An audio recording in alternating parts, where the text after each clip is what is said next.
Yeah, of this championship series. The very first one in New York. Yeah. But I think it's different. I mean, now you know this is different. But there was something that came, I couldn't sleep for 2 hours afterwards. Because I was like, I think that might have been the best game I've ever seen in my life. Yeah. Like, I was so shocked by it. But wasn't the coach who? Oh, yeah. Oh, yeah. Yeah. Oh, I'm glad you were there. Yeah. Well, I wasn't there. Oh, I mean, I saw that. Yeah. I wish I was there. Right. That's the standard. Yeah. No.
Is that good?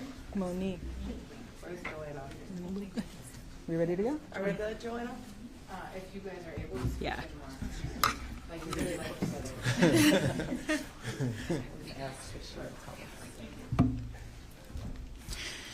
We are here today to announce that we are seeking the resentencing of Jerome Nunn, a man who has demonstrated the power of transformation over the last 28 years he has spent in prison. We are proud to have him here with us today. The same day we filed a petition asking the court to reduce his sentence.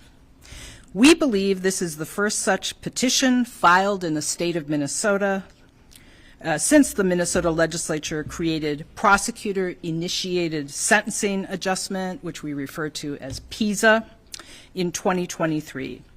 PISA allows prosecutors to request sentencing reductions where an individual has clearly demonstrated both that they are rehabilitated and that further incarceration is no longer in the interest of justice or public safety. We believe all are true of Jerome Nunn.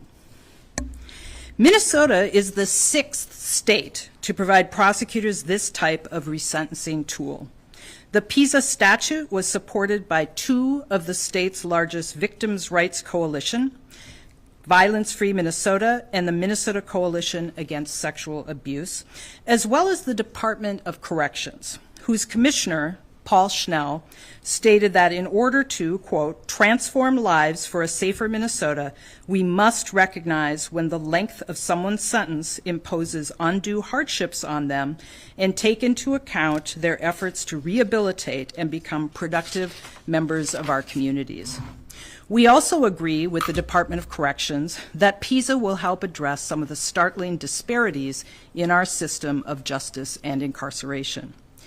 Before asking for this sentence adjustment, we carefully reviewed our internal case file, Mr. Nunn's criminal history, and 28 years of prison records from the Department of Corrections. We also made good faith efforts to notify victims and consider what impact a sentence change might have on them. All are required by law and essential steps of this process. In the petition we filed today, we are asking the court to reduce Mr. Nunn's sentence to time served because he has turned his life around in a manner that is nothing short of remarkable. He has spent the last 28 years rehabilitating himself and improving not only his life, but the lives of others. Jerome Nunn entered prison in 1995 when he was 19 years old, to serve a life sentence for the murder of Abdul Poe and a consecutive 180-month sentence for the attempted murder of John Holmes. There is no doubt that the crime Jerome committed was terrible. At the same time, his life history also mirrored what we see too often in young people who enter the legal system. When Jerome committed this crime, he had a fifth grade education. His mother became addicted to pain medication after an accident when he was 10 years old, and he became his own provider at the age of 13. Over the nearly 3 decades in prison that followed, Mr. Nunn worked hard and turned his life around. He earned multiple degrees and became an ordained minister. He earned dozens of certificates from the Department of Corrections and completed extensive programming. He is now a community leader and mentor inside and outside of prison walls. He has also taken his experiences and what he learned during his incarceration to develop programming for the Department of Corrections about restorative justice. Recognizing his remarkable efforts at rehabilitation, the Department of Correction transitioned Mr. Nunn to work release in 2023. Since his transition to work release in 2023, Mr. Nunn has continued to better himself and the community. He currently works at a nonprofit organization as a reentry specialist, where his manager has reported that he arrives at work every day with a smile on his face, as he helps other people with criminal records find meaningful jobs and services as they reenter their communities. Danielle Jones, the extraordinary mother of the deceased victim in this case, Abdul Poe, has forgiven Nunn and supports his full and free return to society. Her attorney, Laura Nyrider, is here today on her behalf. We want to express our profound admiration for Danielle Jones. We cannot imagine the pain she has felt since the loss of her son, Abdul. But she found it in her heart to forgive Mr. Nunn. And nearly 20 years ago, she, quote, officially adopted Mr. Nunn as her spiritual son. The two have written and spoken frequently, sharing details about their lives and families. Jones has been advocating for Mr. Nunn's release since 2014, when she wrote, "I am pleading with you for Jerome's sentence to be changed to time served and for him to be granted an immediate release and come out of prison as soon as possible." We agree. And now that we have filed our petition, it is up to the judge to decide whether there are substantial and compelling reasons to grant Mr. Nunn relief under the PISA statute. Protecting public safety does not end at sentencing. Circumstances can change over time, and so can people. When an individual like Jerome Nunn has done such hard work to rehabilitate himself and has proven he won't endanger public safety, this law gives us a tool to help consider sentences like his in a fair and transparent way. It is always the responsibility of a prosecutor to seek justice. There are a number of people here with me today, and I'd like to introduce them before Ms. Nyrider comes up to speak. David Singleton is Mr. Nunn's lawyer, who has been working for Mr. Nunn's release for many, many years. Mr. Nunn's sister, Serena Nunn McCullers, is a lawyer and advocate for her brother. She's right there, taking video of everything, is also with us. Also here is Mike Wynn, President and CEO of Emerge, a nonprofit organization that, among its many programs, provides vital reentry services to formerly incarcerated individuals. Mr. Nunn now works for Emerge as part of their reentry workforce team. We are also fortunate to be working on PISA with two talented attorneys from the University of St. Thomas Law School, Monique Salvetti and Piper Wold, tucked in the back there. Piper and Monique assist our office in evaluating cases for PISA and have put a lot of time and effort into the petition we are filing on behalf of Mr. Nunn today. I want to thank all of you for your important work on these cases. And finally, I want to recognize the members of our office's PISA team who have worked to get PISA off the ground in Hennepin County for the past year. Claire Deagle, Cole Beaton, oh, right behind me, Travis Sigafus, and Tiana Nelson. Thank you. And Jill Barretto. How did I? And Jill Barretto. Thank you so much. You've worked really, really hard on this case and others. We are grateful that the legislature has given prosecutors around the state the power to seek sentence adjustments when needed. And we hope the court grants our request and releases Mr. Nunn. Ms. Nyright?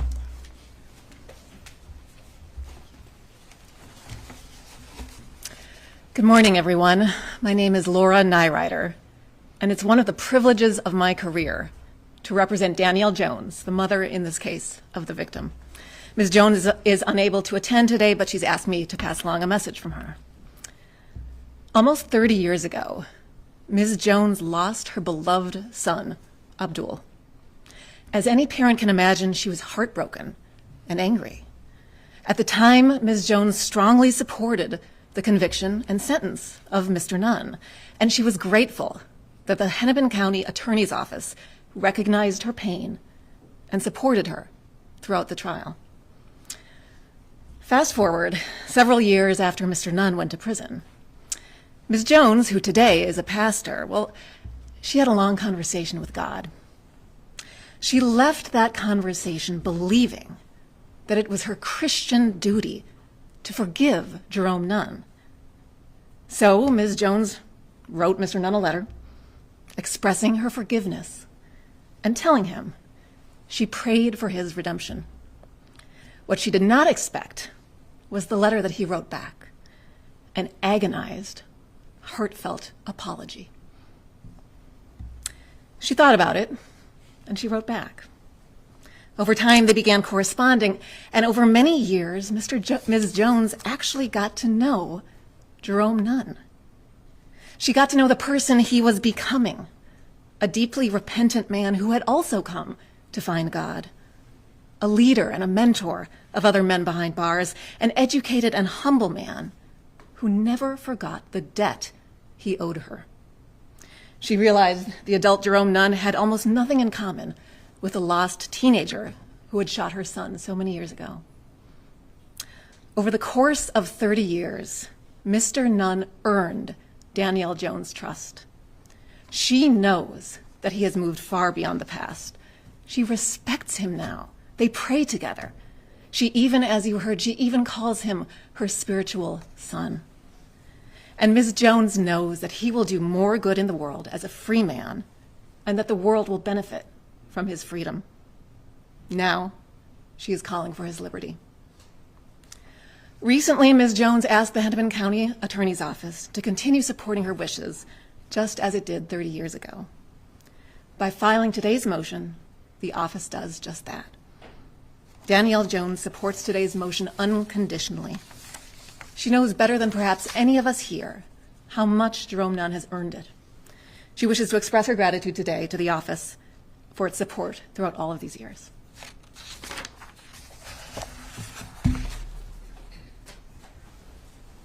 Thank you, Laura.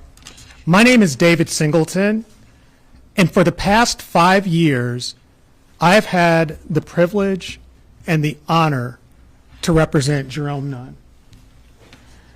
Jerome's case is one of the most extraordinary ones that I have been involved in my 33 years of being a lawyer. There are 3 things that make this case really special. The first is the support that Jerome has from Danielle Jones.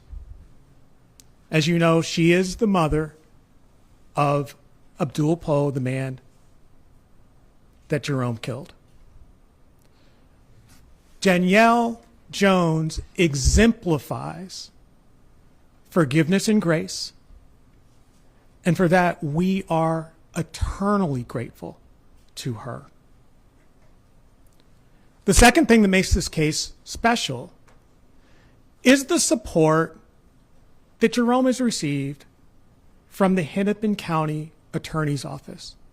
Support that began with Mary Moriarty's predecessor, Mike Freeman and John Schmidt, and continues to this day. And Mary, I just want to thank you and your entire team, including the folks at St. Thomas School of Law, for your passionate and dedicated support and work on this motion. In fact, the support that Jerome had from both Ms. Jones and from the prosecutor's office is the reason why Jerome received a commutation from the Board of Pardons that allowed him to be on work release. And it is that support that we hope will get Jerome across the finish line to a place of unconditional freedom where he can benefit this community as he knows he can do. The third thing that makes this case really special is the man standing behind me to my right, Jerome Nunn. His story is partly about a 15-year-old school dropout who lacked a male role model in his life and was drawn to life in the streets. His story is partly about a 19-year-old young man who shot and killed Abdul Poe and wounded John Holmes. But his story doesn't end there. Jerome Nunn's story is also about a young man who went to prison and found hope and purpose. It's about a man who transformed himself behind bars and grew in to the man that he is today. Jerome Nunn is a man who has earned 3 college degrees, a man who is an ordained minister, as you heard Mary Moriarty say, a man who now helps people coming out of prison reintegrate into the community. He's a man who helped build the restorative justice program that the Department of Corrections uses.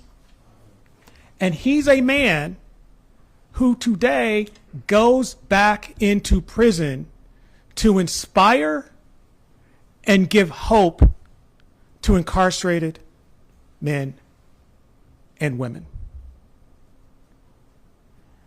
And it is this man, Jerome Nunn,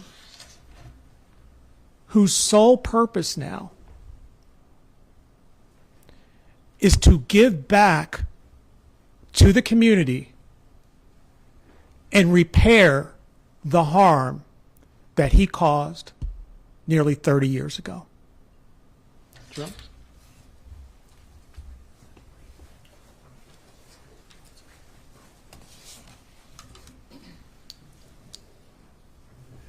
Good morning. My name is Mike Wynne, W-Y-N-N-E. I'm the president and CEO of Emerge in Minneapolis. And Emerge is a community organization that is about revealing the potential in people to build economic opportunities. A major component of this work is to provide programs, services, and second chances for people leaving incarceration. I'm here today on behalf of the entire team at Emerge, several of whom are out of town today but who wanted to be here and are certainly here in spirit to support Jerome Nunn.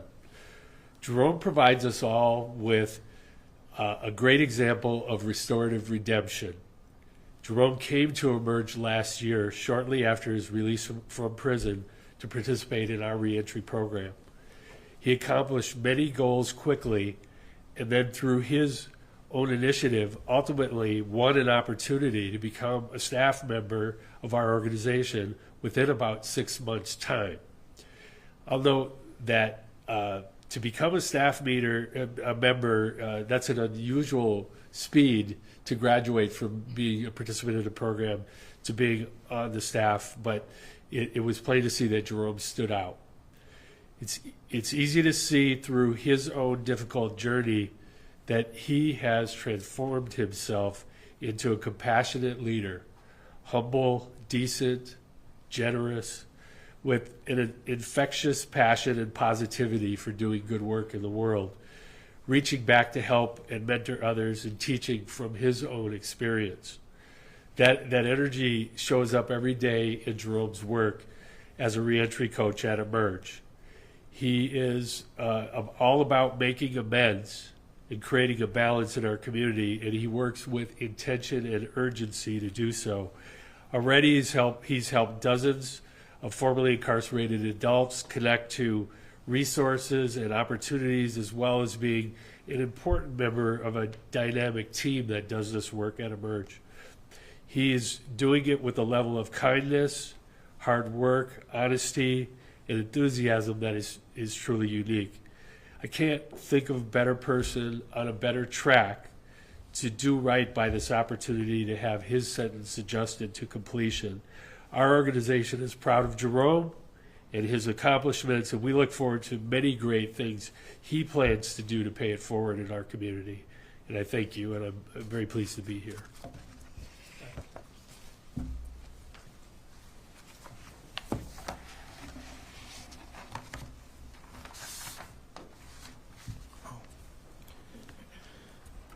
Thank you, everyone. I appreciate all the comments and everything you have witnessed from me. Good morning, everybody. Thank you for being here. Thank you for showing up. I thank God today for this day.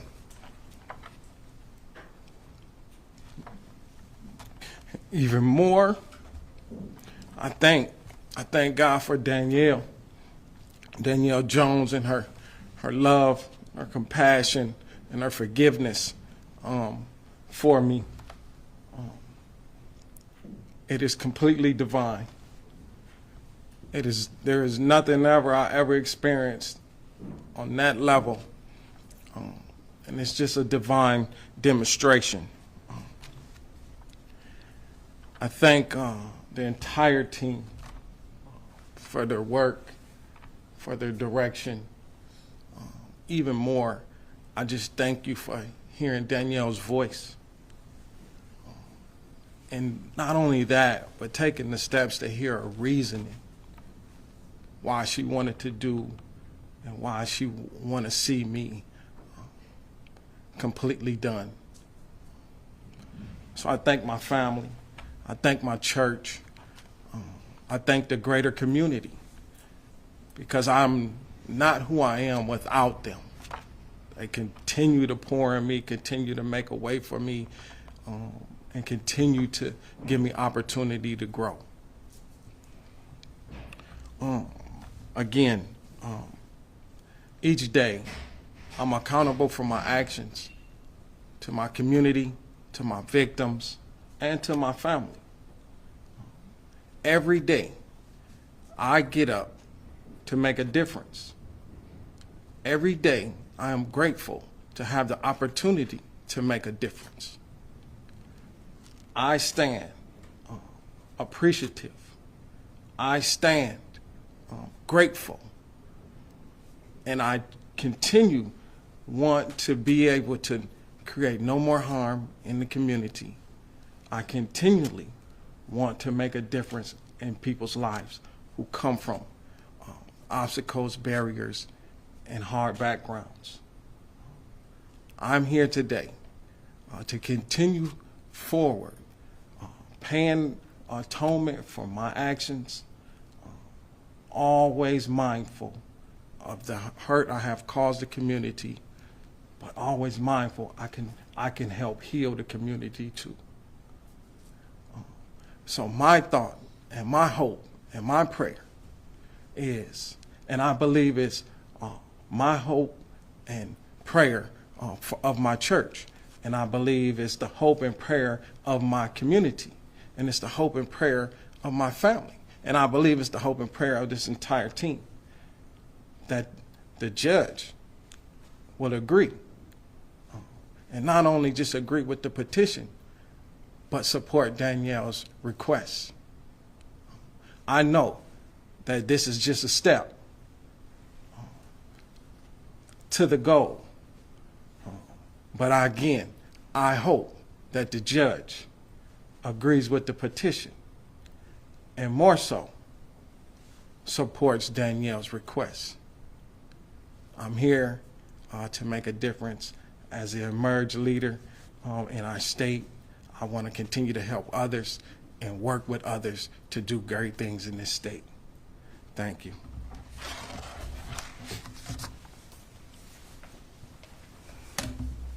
Questions? Is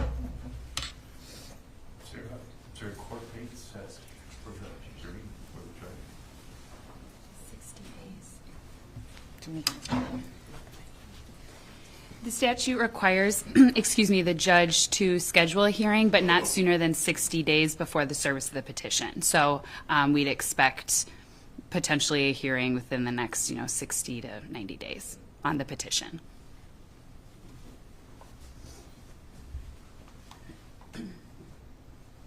This is the first one. Are we expecting, this past last year, you've got about a year's time frame when this passed to when this first one actually came. Are we expecting a similar time frame to introduce another petition like this, or we have things already in the works, or how does that look right now? The question is about when might we see another petition, and the law passed a year ago, and it's been a year to get to this point.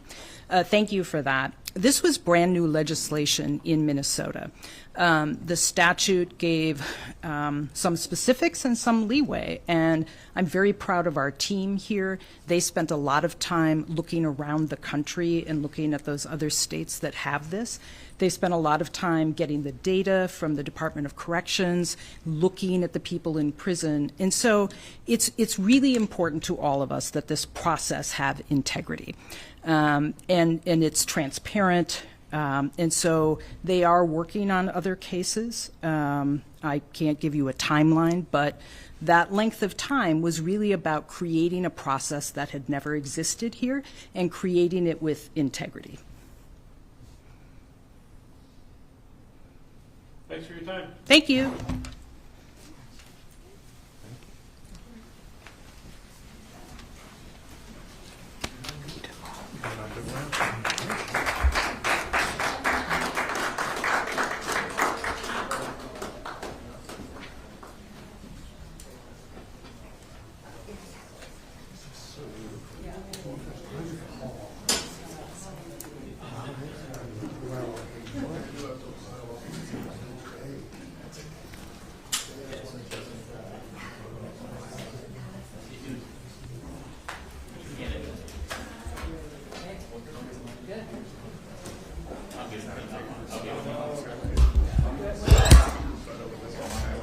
Okay.